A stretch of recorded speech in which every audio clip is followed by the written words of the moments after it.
A few weeks ago, I opened npm and found that the core package my AI Tools plugin depends on had been deprecated. Not broken, deprecated. There is a difference, and that difference turned out to be genuinely good news. Today I'm showing you what changed, why it happened, and what it means for your setup.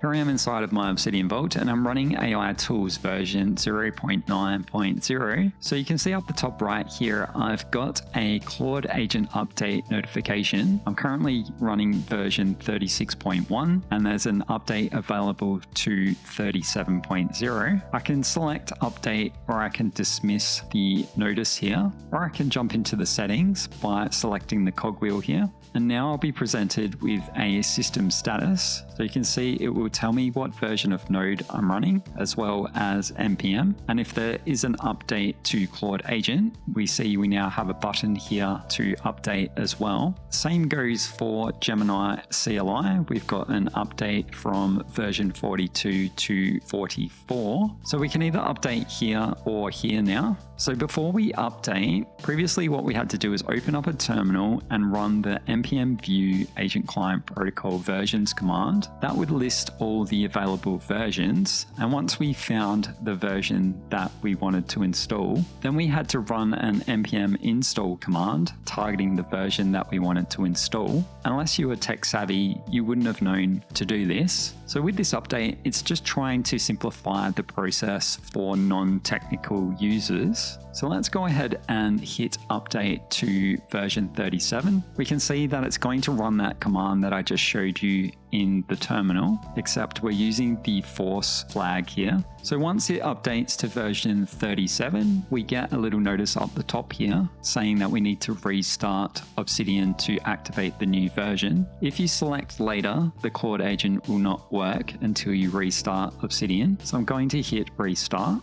So now you can see I've got access to my Claude agent, my notification has gone. If I jump back into the settings, we can see that it says that it's installed again, and then I can start interacting with my Claude agent as normal.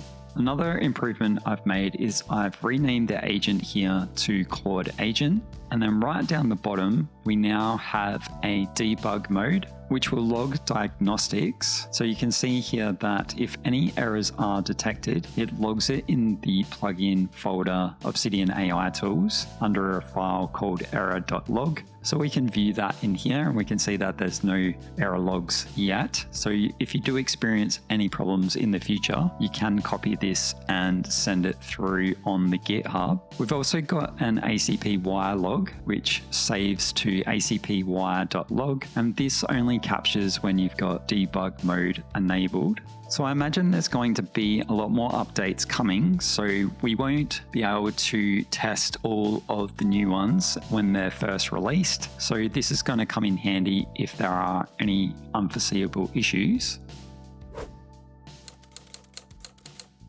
Here's what actually happened under the hood. The old packages for Zed Industries, Claude Code ACP and Claude Agent ACP, have been replaced with Agent Client Protocol Claude Agent ACP. Why that matters is because you now get cross-IDE standard. This is going to open up Agent Client Protocol in JetBrains, Cursor, VS Code, not just Zed anymore. So it wasn't just housekeeping, it was an ecosystem growing up. The other bonus is ACP now supports Opus 4.7 plus 1 million context support, and it has better thought level controls. They also improved a lot of bugs so it doesn't crash as much. If you're still on the old package, I'd recommend you update now. And if you're not sure, just check the system status panel or keep an eye out for the notification when you download the latest AI tools. And I'll leave a link in the description. Thanks for watching, and I'll see you in the next video.